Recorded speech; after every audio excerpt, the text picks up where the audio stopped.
सग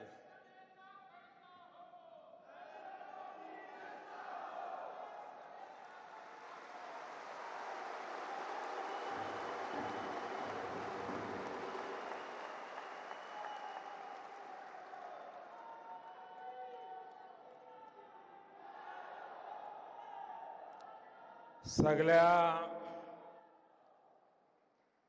गोवंकारांक माये मोगाच्या युवकात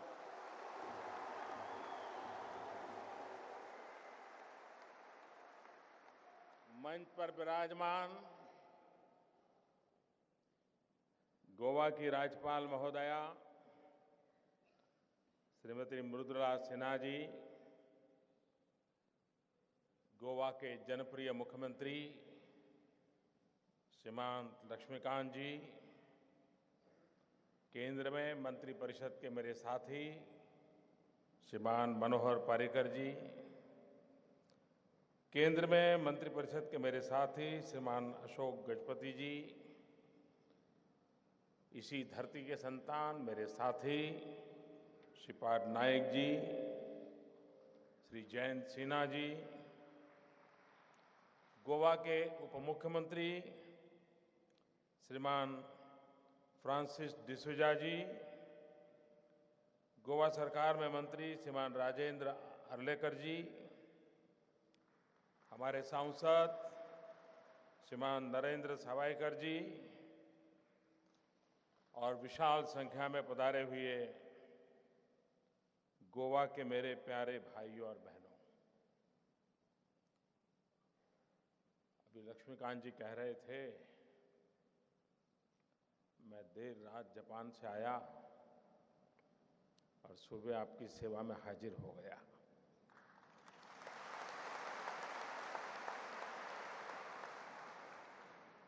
यहाँ से कर्नाटक जाऊंगा, कर्नाटक से महाराष्ट्र जाऊंगा और देर रात दिल्ली में जाके भी मीटिंग करूंगा।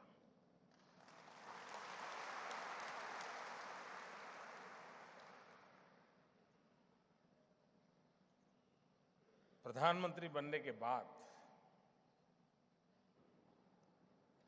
भारत के किसी राज्य में एक रात्रि से ज्यादा अगर मैंने कहीं मुकाम किया तो गोवा में किया।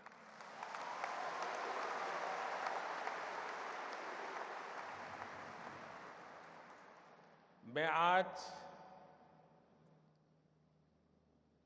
व्यक्तिगत रूप से गोवा के लाखों नागरिकों का अभिनंदन करना चाहता हूं, आभार व्यक्त करना चाहता हूं, गोवा सरकार का अभिनंदन करना चाहता हूं।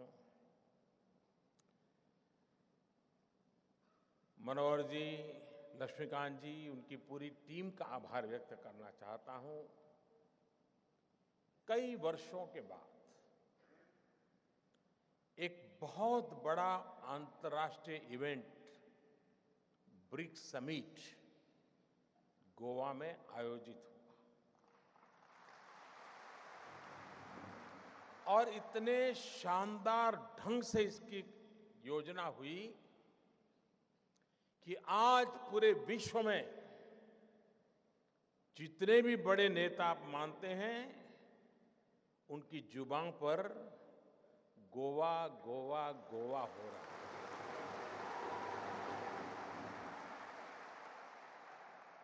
और इसलिए मैं सभी गोवा वासियों की, गोवा सरकार की, मुख्यमंत्री जी, मनोहर जी, उनके सभी साथियों की जी भर के सराहना करता हूं, अभिनंदन करता हूं, क्योंकि इससे सिर्फ गोवा की नहीं, पूरे हिंदुस्तान की इज्जत बढ़ी है, पूरे हिंदुस्तान का गौरव बढ़ा है और आपके कारण बढ़ा है। तो आप स्वाभाविक अभिनंदन के अधिकारी हैं। भाइयों बहनों, मेरे लिए खुशी की बात है आपने देखा होगा कि गोवा में राजनीतिक अस्थिरता की बीमारी इस प्रकार से गोवा को बर्बाद कर दिया। पता नहीं क्या क्या होता था, आपको मालूम है। कभी इधर तो कभी उधर, तो कभी इधर तो कभी उधर।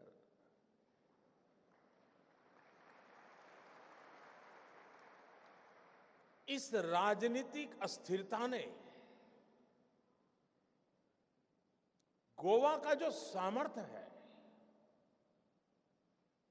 गोवा के लोगों की जो शक्ति है, उसको कभी फलने फूलने का अवसर ही नहीं दिया। मैं विशेष रूप से मनोहर जी को अभिनंदन करता हूं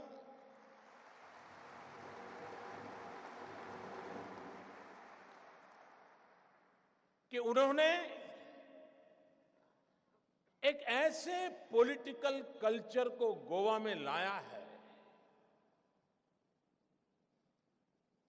इसके कारण उनको सहन भी करना पड़ा है, उनको अच्छे अच्छे मित्र गंवाने भी पड़े हैं, लेकिन एकमात्र इरादा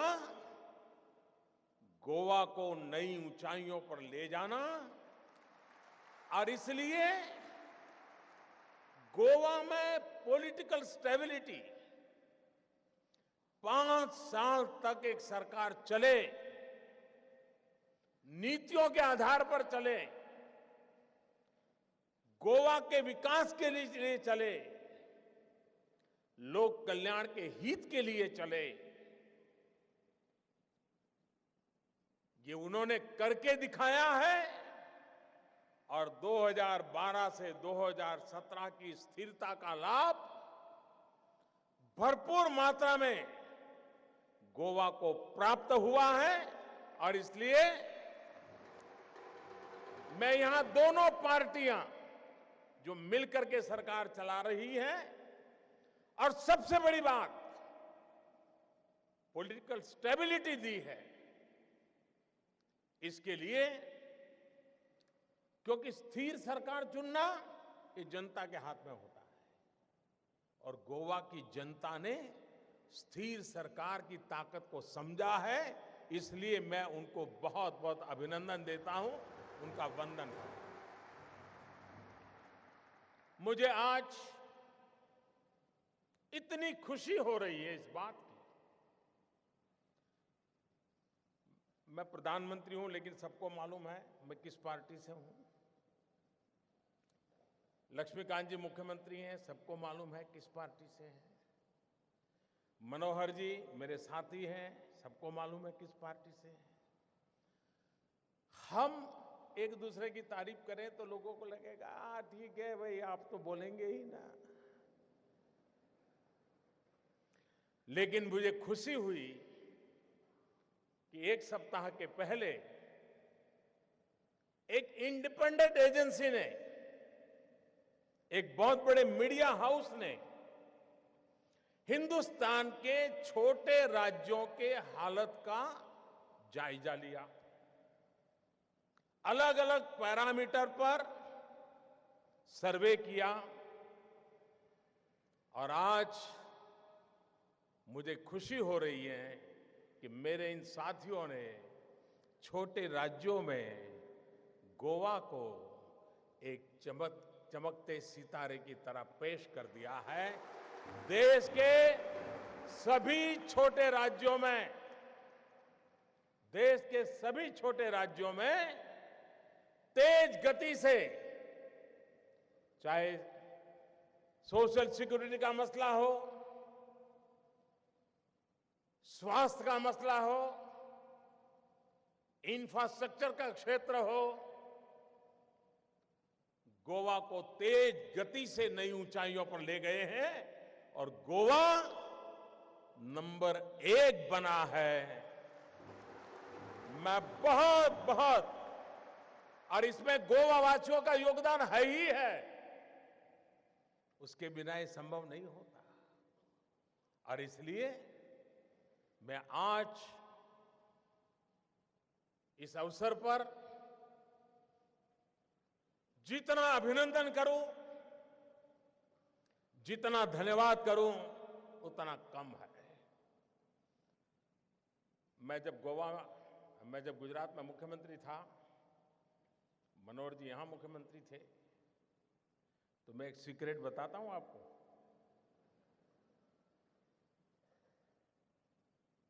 मनोहर जी जो बात 10 वाक्य में बोलनी हो, वो 1 वाक्य में बता देते हैं।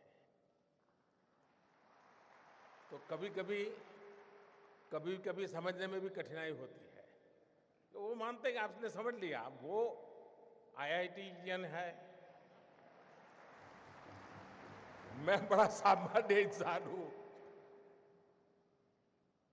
लेकिन मैं जब गुजरात में था, तो जब मैं योजनाओं का अध्ययन करता था मुख्यमंत्री के नाते,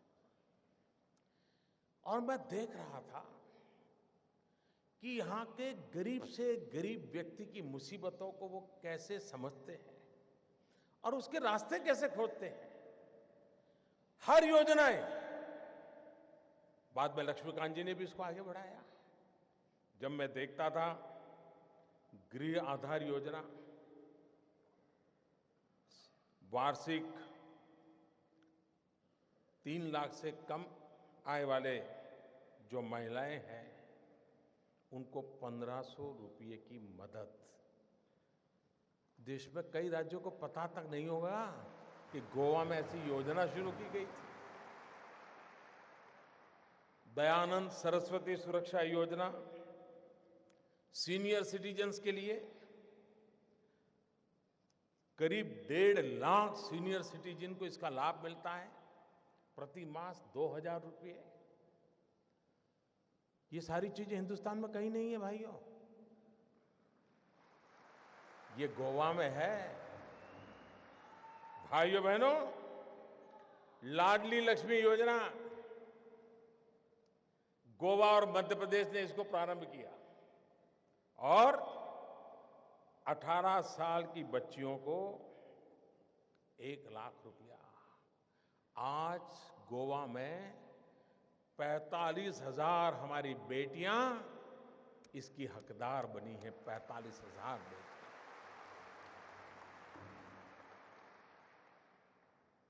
गोवा ने एक बहुत बड़ा काम किया। देखिए, मनोहर जी और लक्ष्मीकांत जी की दूरदृष्टि देखिए। आज यहां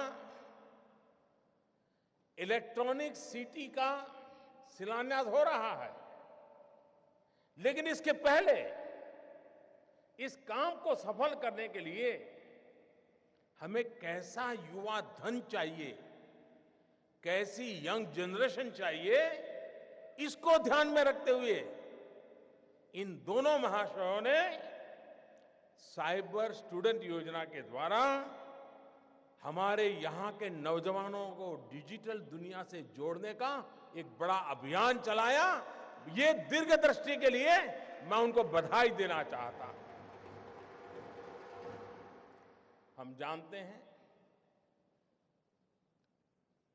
बीमार होना कितना महंगा होता है और गरीब के लिए बीमार होना कितना मुश्किल होता है। ये हमारे गोवा सरकार की विशेषता रही कि उन्होंने दीनदयाल स्वास्थ्य सेवा के द्वारा वार्षिक 3 लाख रुपये तक करीब 2.25 लाख परिवार, यानी एक प्रकार से पूरी गोवा के सभी परिवार आ गए। इनको सुरक्षा का कवच दिया है, उनके स्वास्थ्य की भी चिंता की है। किसान हो, फिशरमैन हो, यानी एक प्रकार से योजनाओं का अंबार है और ये जन सामान्य की भलाई के लिए है। ऐसे गोवा में आकर के जो विकास के रास्ते पर आगे बढ़ रहा है, देश के प्रधानमंत्री को भी अपना सर झुकाने में आनंद आता है, गर्व होता है। आज यहां 3 प्रोजेक्ट का आरंभ हो रहा है। मोपा न्यू ग्रीनफील्ड एयरपोर्ट, शायद गोवा में जिन लोगों की उम्र आज 50 साल हो गई होगी, वो भी जब से समझना शुरू किया है तब से ये सुनते आए हैं कि एक दिन गोवा में अपना एयरपोर्ट बनेगा, हवाई जहाज आएंगे, लोग उतरेंगे, टूरिज्म बढ़ेगा। सुना है कि नहीं सुना है? सुना है कि नहीं सुना है? बताइए। सब सरकारों ने बोला है कि नहीं बोला है? सब पॉलिटिकल पार्टियों ने बोला है कि नहीं बोला है? लेकिन चुनाव गया, हवाई जहाज के ठिकाने पर, गोवा के ठिकाने पर। ऐसा हुआ है कि नहीं हुआ है भाइयों, बताओ मुझे। आज मुझे संतोष है कि अटल बिहारी वाजपेयी जी ने जो वादा किया था, आज मुझे उसको पूरा करने का अवसर मिल रहा है। और ये सिर्फ आकाश में जहाज उड़ेंगे और आपके एक नए एयरपोर्ट पर आएंगे, ऐसा नहीं है। गोवा की जनसंख्या है 15 लाख। ये व्यवस्था विकसित होने से 3 गुना लोग, आप 15 लाख लोग हैं, करीब करीब 50 लाख लोग आना शुरू कर देंगे। आप कल्पना कर सकते हैं टूरिज्म कितना बढ़ेगा। और गोवा का टूरिज्म बढ़ना मतलब हिंदुस्तान के टूरिज्म सेक्टर को एक नई ताकत देने वाला ये सबसे सामर्थ्यवान जगह है। इस बात को भली भांति हम समझते हैं। गोवा की सुविधा तो बढ़ेगी, गोवा वासियों की सुविधा बढ़ेगी। और मुझे विश्वास है कि इसके निर्माण कार्य में भी यहां के हजारों नवयुवकों को रोजगार मिलेगा। और निर्माण होने के बाद यहां की इकोनॉमी को, यहां के टूरिज्म को एक बहुत बड़ा अवसर इस गोवा को मिलने वाला है, ये मैं साफ देख रहा हूं। भाइयों बहनों, आज यहां एक इलेक्ट्रॉनिक मैन्युफैक्चरिंग सिटी का भी शिलान्यास हुआ है। कोई ये मत समझे कि ये सिर्फ कोई इंडस्ट्रियल एस्टेट बन रहा है। बहुत कम लोगों को समझ पाएगा कि इलेक्ट्रॉनिक मैन्युफैक्चरिंग सिटी के निर्माण का मतलब क्या है। एक प्रकार से, और मेरे शब्द लिख करके रखना भाइयों बहनों, 21वीं सदी का मैं वो गोवा देख रहा हूं जहां digitally train, youth driven, most modern Goa का आज शिलान्यास हो रहा है। दोस्तों, ऐसे गोवा का शिलान्यास हो रहा है जो digitally train, youth driven Goa होगा, आधुनिक गोवा होगा, टेक्नोलॉजी से सामर्थ्यवान गोवा होगा। और वह सिर्फ गोवा की इकोनॉमी की या गोवा के नौजवानों के रोजगार का नहीं, ये भारत की शक्ल सूरत बदलने का गोवा एक पावर स्टेशन बन जाएगा। दोस्तों, ये मैं देख रहा हूं पूरी 21वीं सदी पर इस इनिशिएटिव का प्रभाव होने वाला है। भाइयों बहनों, आज एक तीसरा महत्वपूर्ण काम हम आगे बढ़ाने जा रहे हैं। हमारा स्पष्ट मत रहा है कि सुरक्षा के क्षेत्र में भारत ने अपने दम पर खड़ा होना चाहिए। यह देश आजादी के 70 साल हो गए, हम किसी की मेहरबानी के मोहताज रहना नहीं चाहते। हम जिएंगे तो भी अपने बलबूते पर और मरेंगे तो भी अपनों के लिए मरेंगे, अपनी शान के लिए मरेंगे। क्या कारण है कि जिस देश के पास 800 युवा हो, 800 मिलियन 35 से कम आयु के नौजवान हो, तेजस्वी हो, तेज तर्रार हो, बुद्धि प्रतिभा हो, इनोवेशन हो, टेक्नोलॉजी हो, सब कुछ हो, लेकिन सुरक्षा के लिए हर चीज बाहर से लानी पड़े। आज गोवा की धरती पर सामुद्रिक सुरक्षा के क्षेत्र में मेक इन इंडिया की दिशा में एक अहम कदम उठाया जा रहा है। भाइयों बहनों, मैं आज गोवा का एक विशेष आभार भी व्यक्त करना चाहूंगा। अकबर के विषय में कहा जाता है कि उसकी टोली में नवरत्न थे और उन नवरत्नों से,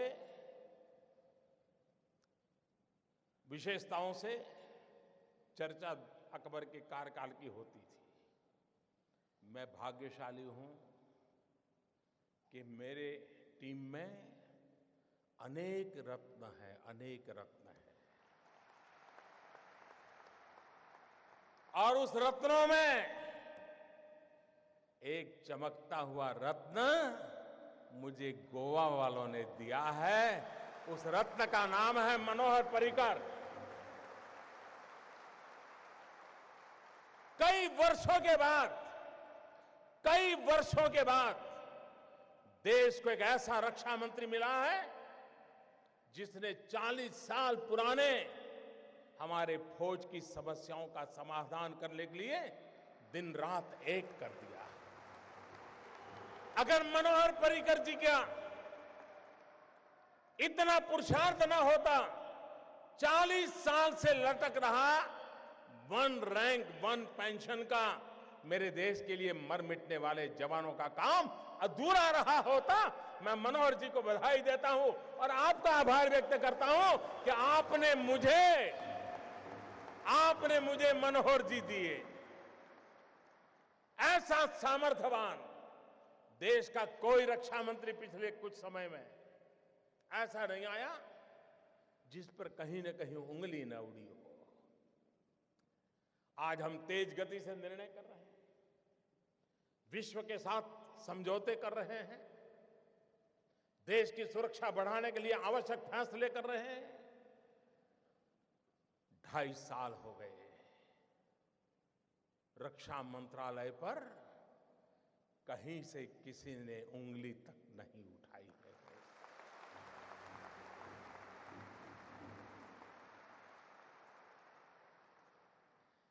मैं मनोहर जी का तो अभिनंदन करूंगा, मेरे साथी के नाते मुझे उत्तम साथी मिला है, लेकिन मैं गोवा वासियों का अभिनंदन करूंगा कि आपने मनोहर जी पैदा किए और देश के लिए आपने मनोहर जी दिए। मैं आपका अभिनंदन कर रहा हूं।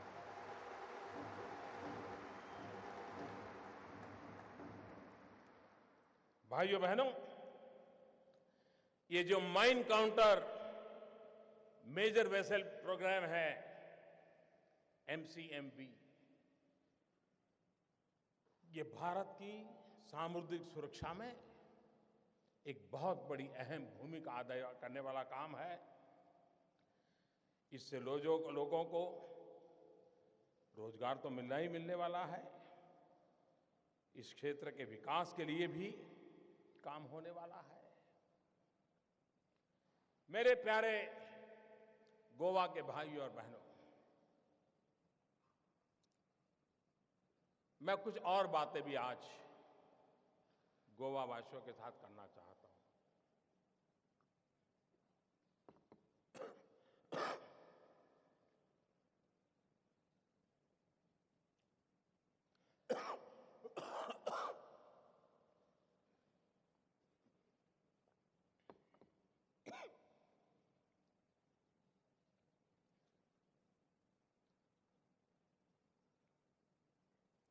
8 तारीख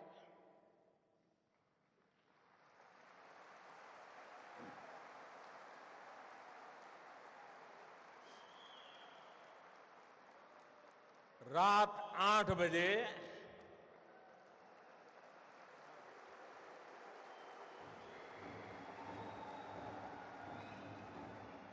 देश के करोड़ों लोग सुख चैन की नींद सो गए।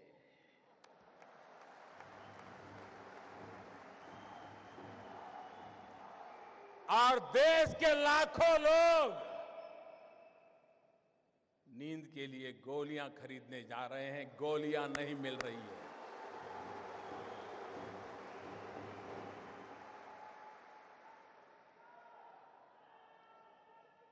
मेरे प्यारे देशवासियों, मैंने 8 तारीख रात को 8 बजे देश के सामने काले धन के खिलाफ, भ्रष्टाचार के खिलाफ मैं जो लड़ाई लड़ रहा हूं, देश जो लड़ाई लड़ रहा है, हिंदुस्तान का ईमानदार इंसान जो लड़ाई लड़ रहा है, उस दिशा में एक अहम कदम उठाया है।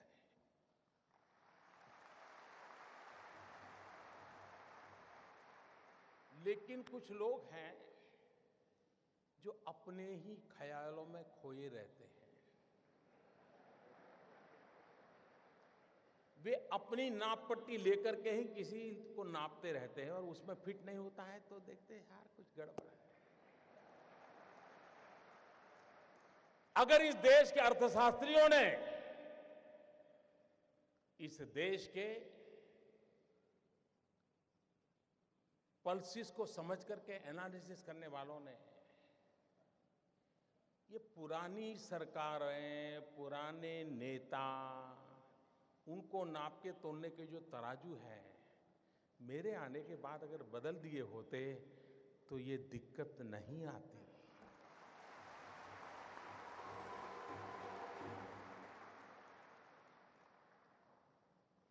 उनको समझ आना चाहिए था कि ऐसी सरकार देश ने चुनी है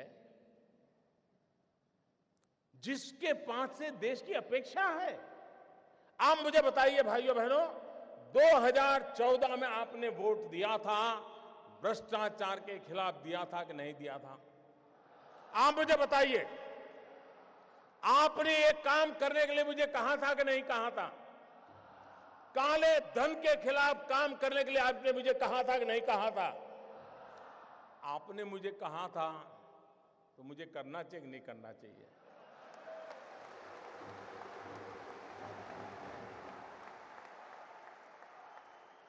आप मुझे बताइए, आपने जब मुझे ये करने के लिए कहा था तो आपको भी पता था ना भाई ये काम करूंगा तो थोड़ी तकलीफ होगी, पता था कि नहीं था? ऐसा तो नहीं था कि बस आपको ऐसे ही मुंह में पतासा आ जाएगा, ऐसा तो नहीं था ना? सबको मालूम था। ये सरकार बनने के तुरंत बाद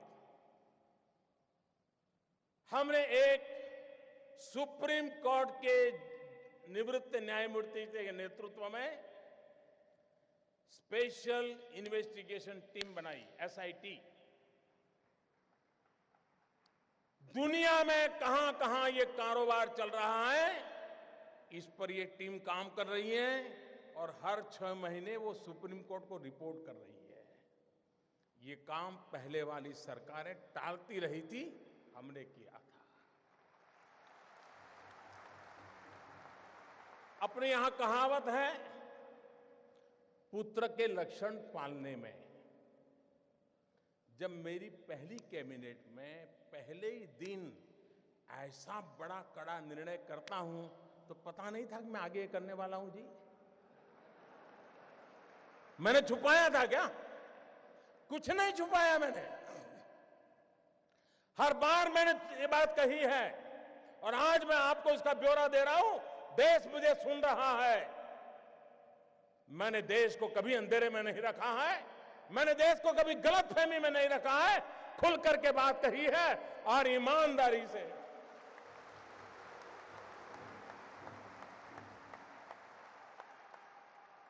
भाइयों बहनों, दूसरा जरूरी काम था दुनिया के देशों के साथ पिछले 50-60 साल में ऐसे एग्रीमेंट हुए थे कि जिसके कारण हम ऐसे बंध गए थे कि हम कोई जानकारियां ही नहीं पा रहे थे। हमारे लिए बहुत जरूरी था कि दुनिया के देशों से पुराने जो एग्रीमेंट है उसमें बदलाव करें, कुछ देशों के साथ नया एग्रीमेंट करें। अमेरिका जैसे देशों को मैं समझाने में सफल हुआ कि आप हमारे साथ एग्रीमेंट कीजिए और आपकी बैंकों में किसी हिंदुस्तानी का पैसा है, आता है या जाता है, हमें तुरंत पता चलना चाहिए। यह काम मैंने दुनिया के कई देशों के साथ किया है, कुछ देशों के साथ अभी भी चल रहा है, लेकिन विश्व में कहीं पर भी भारत की चोरी लूट का पैसा गया है तो उसकी तुरंत जानकारी मिले, इसका प्रबंध पुरजोश तरीके से हमने किया है। हम जानते हैं, आपको भी पता है कि दिल्ली के किसी बाबू का ये गोवा में फ्लैट बना हुआ है ना? मैं गोवा के बिल्डरों से मेरी शिकायत नहीं है, उनका तो काम है मकान बेचना, लेकिन गोवा में जिसकी 7 पीढ़ी में कोई गोवा रहता नहीं है, वो पैदा हुआ कहीं और, काम कर रहा है दिल्ली में, बड़ा बाबू है, फ्लैट खरीदा गोवा में। किसके नाम? खुद के नाम खरीदते हैं क्या? औरों के नाम से खरीदते कि नहीं खरीदते लोग? हमने कानून बनाया, जो भी बेनामी संपत्ति होगी, दूसरे के नाम की संपत्ति होगी, हम कानूनन अब उस पर हमला बोलने वाले।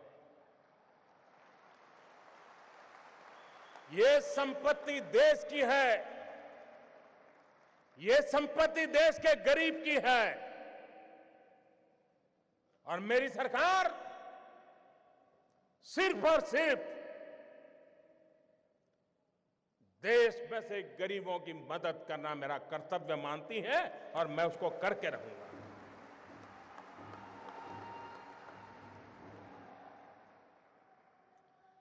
हमने देखा है, घर में शादी हो, ब्याह हो, कुछ काम हो, ज्वेलरी खरीदते हैं, बीवी का जन्मदिन हो, ज्वेलरी खरीदते हैं, कभी सोना खरीदते हैं, और ज्वेलर भी कोई बात नहीं, ले जाइए साहब, थैला भर करके ले आइए, ले जाइए, न बिल देना, न लेना, न कोई हिसाब रखना, कुछ नहीं साहब। चल रहा था कि नहीं चल रहा था? सब कैश चलता था कि नहीं चलता था? ये कोई गरीब लोग करते थे क्या? ये बंद होना चाहिए कि नहीं होना चाहिए?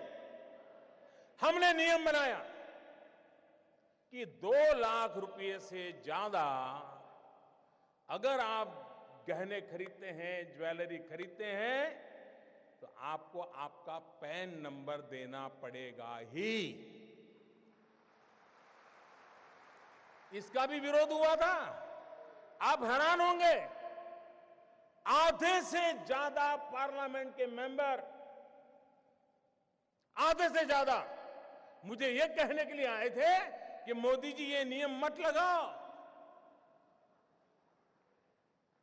और कुछ लोगों ने तो लिखित में मुझे चिट्ठी लिखने की हिम्मत की है।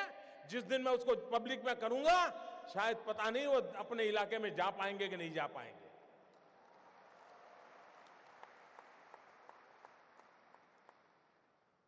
अगर आपके पास पैसे हैं, आप सोना जवाहरात खरीदते हैं,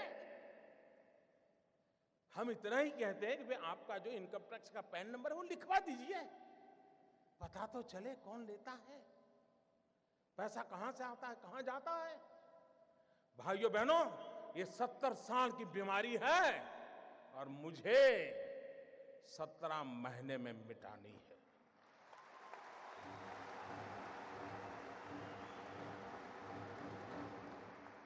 भाइयों बहनों,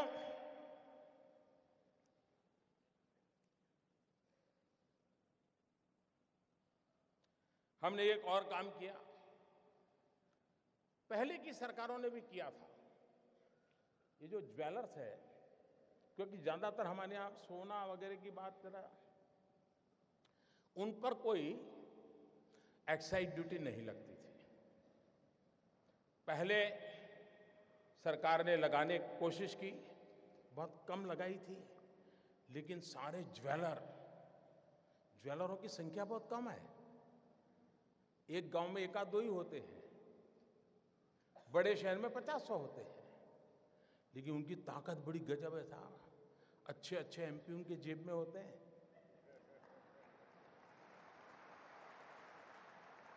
और ज्वेलरी पर जब एक्साइज लगाई तो मेरे पर इतना दबाव आया, एमपीओ का दबाव, डेलीगेशन, हमारे परिचित, साहब ये तो सब इनकम टैक्स वाले लूट लेंगे, ये तबाह कर देंगे, ऐसे ऐसे बताते थे। मैं भी डर गया कि यार मैं ये करूंगा पता नहीं क्या हो जाएगा। मैंने कहा ऐसा करो भाई, 2 कमेटी बनाते हैं, वार्ता करेंगे, चर्चा करेंगे। सरकार की तरफ से उनको भरोसा था, ऐसे एक्सपर्ट कमेटी बनाई। पहले वाली सरकारों को ये प्रयास वापस लेना पड़ा था।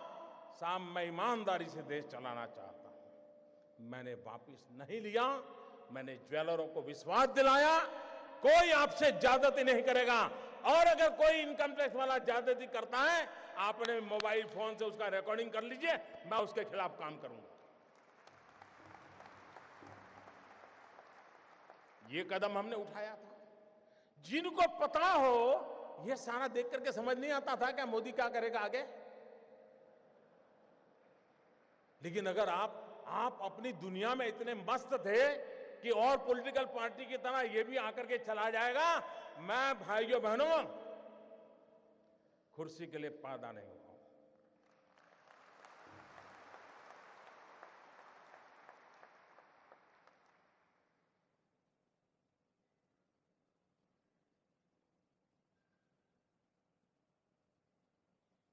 मेरे देशवासियों, मैंने घर, परिवार,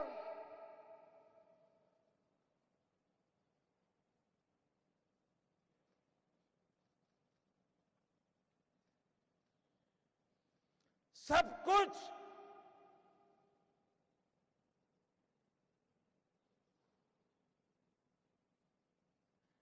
देश के लिए छोड़ा है।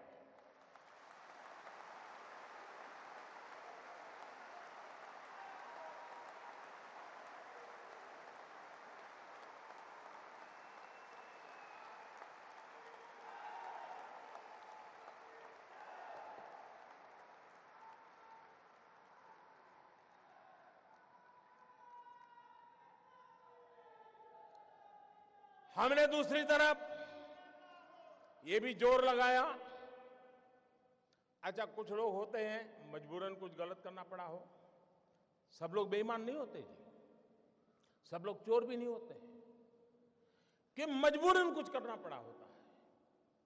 वे अगर उनको मौका मिले तो सही रास्ते पर आने को तैयार होते हैं, और ये संख्या बहुत बड़ी होती है। हमने लोगों के सामने स्कीम रखी कि अगर आपके पास ऐसे बेईमानी के पैसे पड़े हैं, गलत पैसे पड़े हैं, तो आप इस कानून के तहत जमा करा दीजिए, इतना दंड भर दीजिए। उसमें भी मैंने कोई माफी नहीं दी।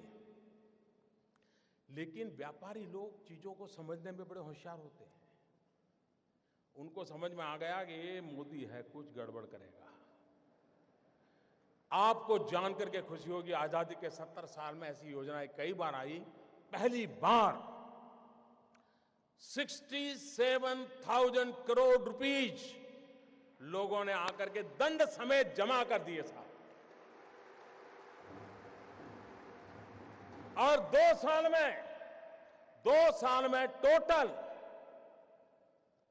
सर्वे के द्वारा, रेड के द्वारा, डिक्लेरेशन के द्वारा 1.25 लाख करोड़ रुपया जो कहीं हिसाब में नहीं था, वो सरकारी खजाने में जमा हुआ है भाइयों। 1.25 लाख करोड़ का हिसाब आया है। ये 2 साल में किए हुए काम का मैं हिसाब आज गोवा की धरती से पूरे देश को दे रहा हूं मेरे भाई बहनों।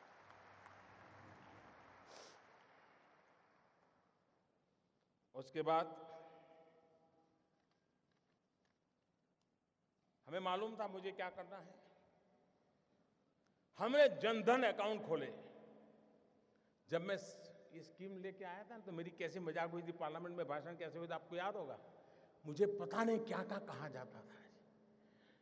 उनको लग रहा था कि मोदी के बाल नोच लेंगे तो मोदी डर जाएगा। अरे मोदी को जिंदा जला दोगे तो भी मोदी डरता नहीं।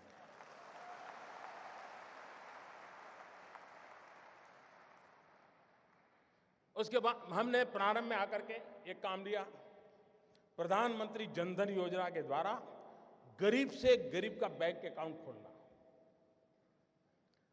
उस समय लोगों को समझ नहीं आया कि मोदी बैंक अकाउंट खोला कौन रहा है। अब लोगों को समझ आएगा कि इस बैंक अकाउंट का क्या फायदा होने वाला है।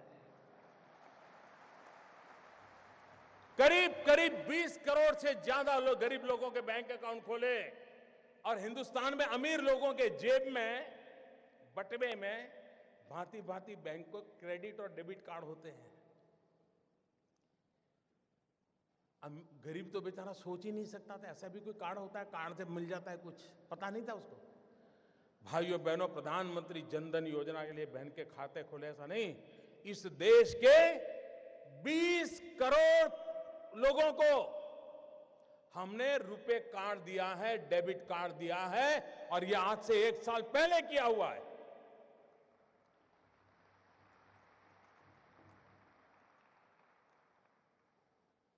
उस डेबिट कार्ड से अगर उसके खाते में पैसे हैं, वो बाजार से कोई भी चीज खरीद सकता है, उसकी व्यवस्था उसमें उपलब्ध है भाई। लेकिन लोगों को लगा नहीं, जैसे हर पॉलिटिकल काम होता है वैसे ही पॉलिटिकल काम नहीं था। मैं धीरे धीरे धीरे देश की आर्थिक तबीयत सुधारने के लिए अलग अलग दवाइयां दे रहा था, धीरे धीरे डोज बढ़ा रहा था। मैं डोज धीरे धीरे बढ़ा रहा था। अब भाइयों बहनों,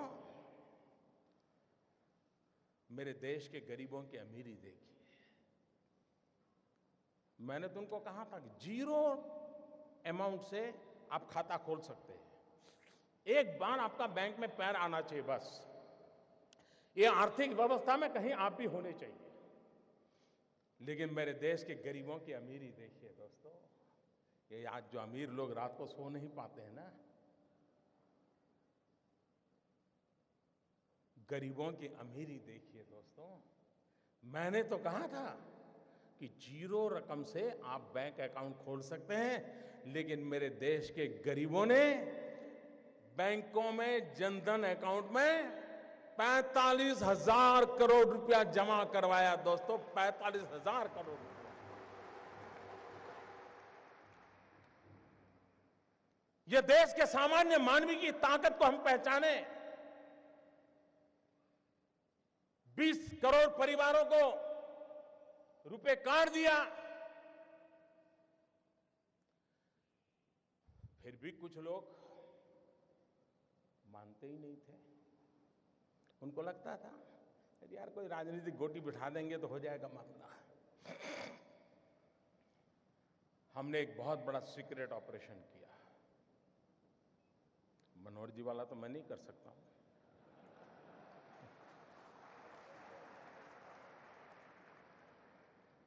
दस महीने से काम पे लगा रहा।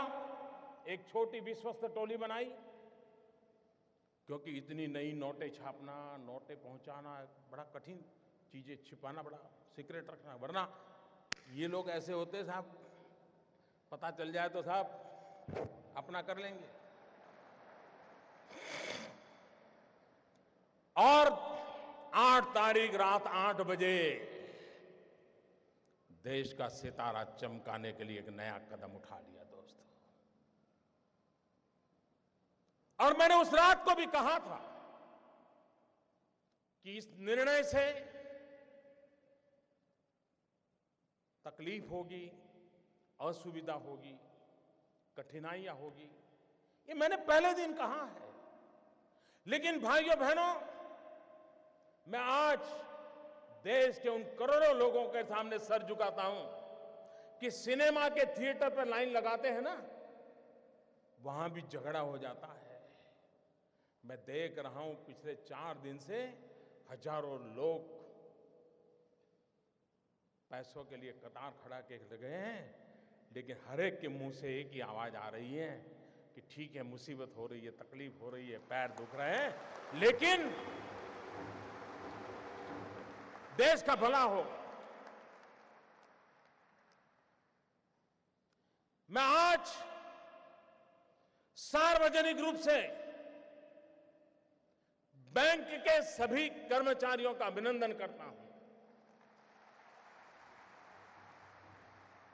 एक साल में, मेरे शब्द लिखिए, एक साल में बैंक के मुलाजिम को जितना काम करना पड़ता है ना, उससे ज्यादा काम वो पिछले 1 हफ्ते से कर रहा है जी, उससे ज्यादा काम कर रहा है।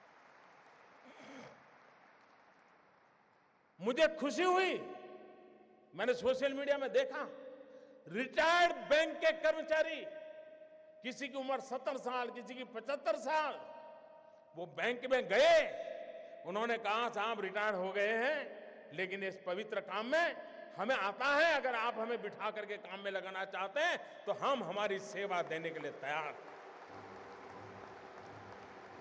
मैं उन रिटायर्ड बैंक के कर्मचारियों का भी आज अभिनंदन करना चाहता हूं, जिन्होंने अपनी सेवाएं देने के लिए अपनी पुरानी ब्रांच में जाकर के मदद करने के लिए गुहार लगाई है।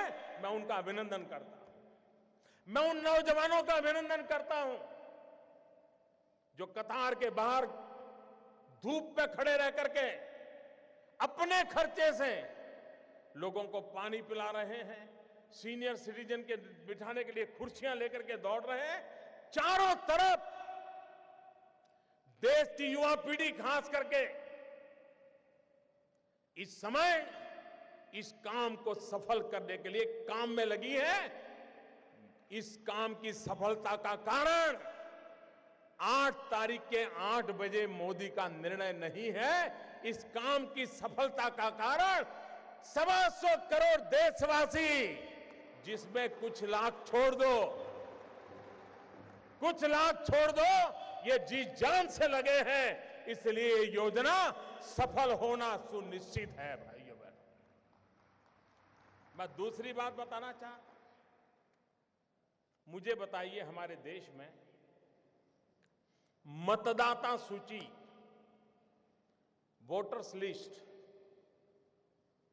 सभी पॉलिटिकल पार्टियां मतदाता सूची बनाने में काम करती है, नहीं करती है? सरकार की सभी लोग काम करते हैं कि नहीं करते हैं? सारे टीचर्स करते हैं कि नहीं करते हैं? उसके बावजूद भी जिस दिन पोलिंग होता है, शिकायत आती है कि नहीं आती है? मेरा नाम निकल गया, हमारी सोसाइटी का नाम निकल गया, मुझे वोट नहीं देने देते। मुसीबत आती है कि नहीं आती है? इतना सारा ओपन होने के बाद भी तकलीफ आती है कि नहीं आती है? भाइयों बहनों, हमारे देश में चुनाव होता है। चुनाव में तो क्या करना होता है? जाना, बटन दबाना, वापिस आना, इतना ही करना है ना। तो भी इस देश में करीब करीब 3 महीने 90 दिन तक चुनाव का काम चलता है, 90 दिन तक। और उसमें सारा पुलिस तंत्र, सीआरपीएफ, एसआरपी, बीएसएफ, गवर्नमेंट का हर मुलाजिम, पॉलिटिकल पार्टी के करोड़ों करोड़ों कार्यकर्ता, सब लोग 90 दिन तक दिन रात मेहनत करते हैं, तब जाकर के हमारे जितने बड़े देश का चुनाव संपन्न होता है।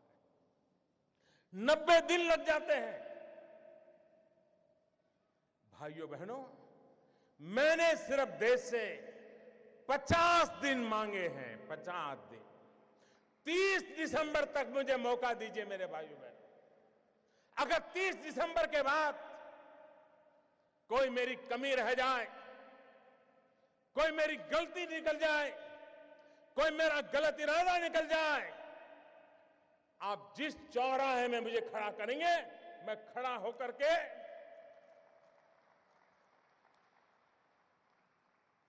देश जो सजा करेगा वो सजा भुगतने के लिए तैयार हूं।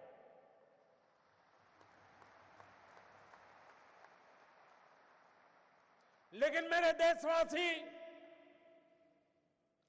दुनिया आगे बढ़ रही है, भारत की ये बीमारी देश को तबाह कर रही है। 800 मिलियन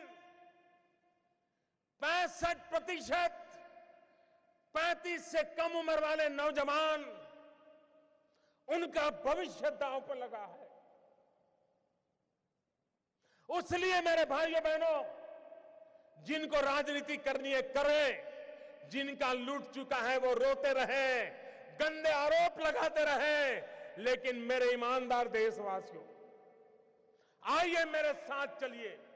सिर्फ 50 दिन, 30 दिसंबर के बाद मैं आपने जैसा हिंदुस्तान चाहा है वो देने का वादा करता हूं मेरे दोस्त।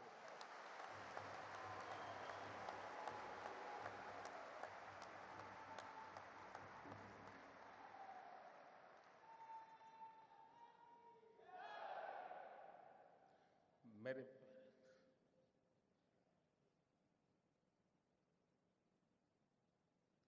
किसी को तकलीफ होती है, पीड़ा मुझे भी होती है। ये मुद्दा मेरे अहंकार का नहीं है।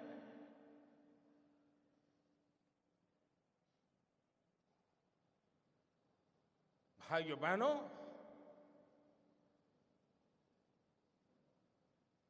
मैंने बुराइयों को निकट से देखा है।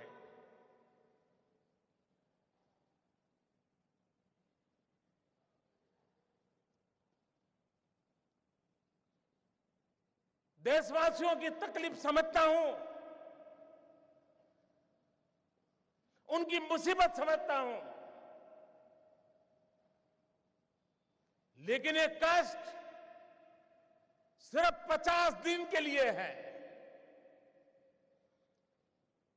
50 दिन के बाद हम सफाई में सफल हो गए, और एक बार सफाई हो जाती है ना, तो छोटा मोटा मच्छर भी नहीं आता है मेरे प्यारे भाई, ना छोटा मोटा मच्छर भी नहीं।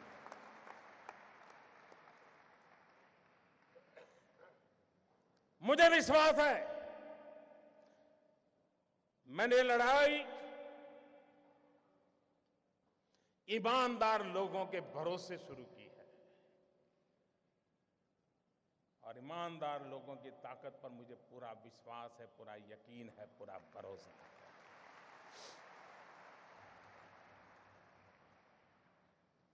और आप कल्पना नहीं कर सकते कैसे कैसे लोगों का डूब रहा है। मां गंगा को भी आश्चर्य हो रहा है। कल जो चवन्नी नहीं डालते थे, आज वो नोटे बहाने आ रहे हैं।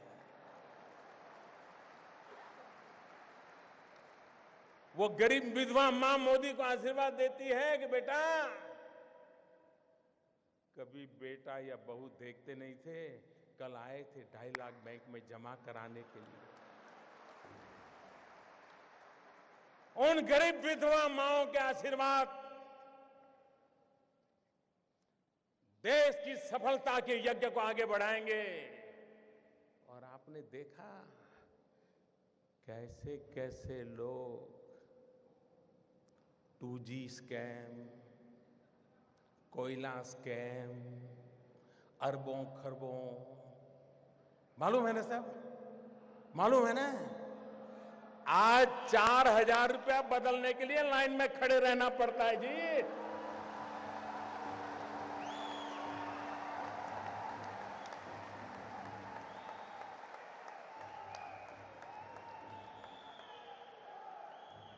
अरे 125 करोड़ देशवासियों का प्यार न होता, विश्वास न होता, सरकारें तो आती और चली जाती। मेरे भाइयों बहनों, ये देश अजरा अमर है, ये देश का भविष्य उज्जवल है, इस उज्जवल भविष्य के लिए कष्ट झेलना। कुछ मैं कभी कभी हैरान हूं। अभी कल मुझे एक पत्रकार बंधु से बात हुई, मैंने आप तो मुझे दिन रात कहते हो मोदी जी बस युद्ध हो जाए, युद्ध हो जाए। मैंने कहा फिर तकलीफ होगी तो क्या करोगे? बिजलियां बंद हो जाएगी, चीजें आना बंद हो जाएगी, रेलवे कैंसिल हो जाएगी, रेलवे में फौज के लोग जाएंगे, आप नहीं जा पाएंगे, तब क्या करोगे?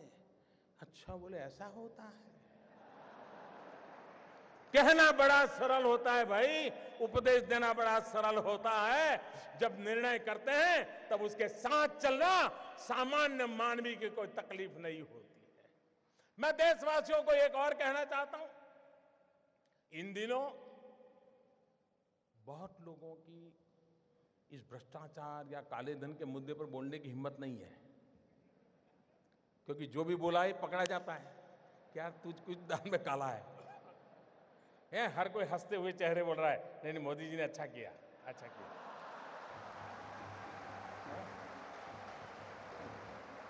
फिर किसी दोस्त को फोन करता है, यार कोई रास्ता है? फिर वो कहता है यार मोदी जी है, सारे सारे रास्ते बंद कर दिए। इसलिए अफवाहें फैलाते हैं। एक दिन अफवाह फैलाई थी नमक महंगा हो गया। अब बताइए भाई 500 की नोट और 1000 की नोट, कोई है जो 1000 की नोट लेके नमक लेने जाता है? ये इसलिए किया जाता है कि उनको मालूम है कि उनका लूट रहा है। 70 साल से जमा किया हुआ महंगे से महंगे ताले लगाए थे। कोई पस्ती लेने वाला नहीं है, पस्ती लेने वाला नहीं है। भिखारी भी मना करता है ये साहब 1000 का नोट नहीं चाहिए।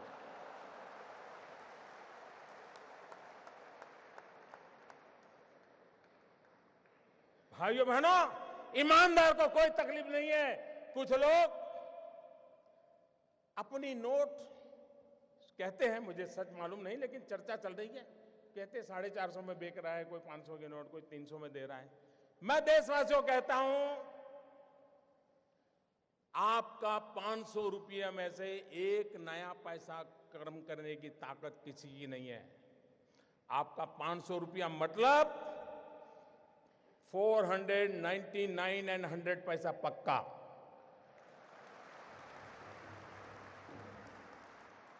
ऐसा किसी कारोबार में आप लिप्त मत होइए।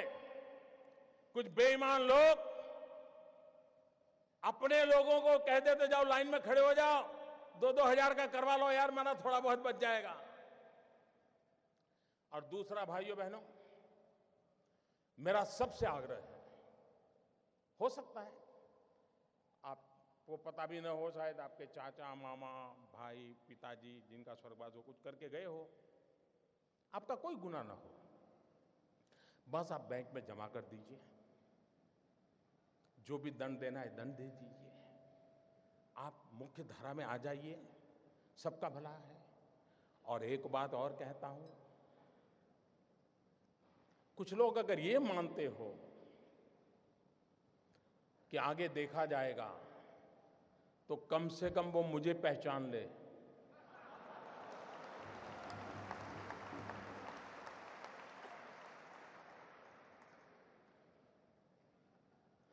देश आजाद हुआ तब से अब तक का आपका कच्चा चिट्ठा मैं खोल दूंगा। जिनके पास ये बेईमानी का है वो मान के चले कागज का टुकड़ा है, वो ज्यादा कोशिश ना करें, ज्यादा कोशिश ना करें, वरना सरकारी मैं इसके लिए अगर 1 लाख नए लड़कों को नौकरी देनी पड़ेगी तो दूंगा और कोई इसी काम में लगाऊंगा। लेकिन देश में ये सारा कारोबार बंद चल रहा है, उसको बंद करना है। और अब लोग मुझे समझ गए हैं। इतने दिन उनको समझ नहीं आया, लेकिन जरा ये डोज ज्यादा आया तो समझ आया। लेकिन ये एंड नहीं है, ये पूर्ण विराम नहीं है। मैं आज खुल करके कहता हूं, ये पूर्ण विराम नहीं है। देश में भ्रष्टाचार बेईमानी बंद करने के लिए मेरे दिमाग में और भी कई प्रोजेक्ट चल रहे हैं।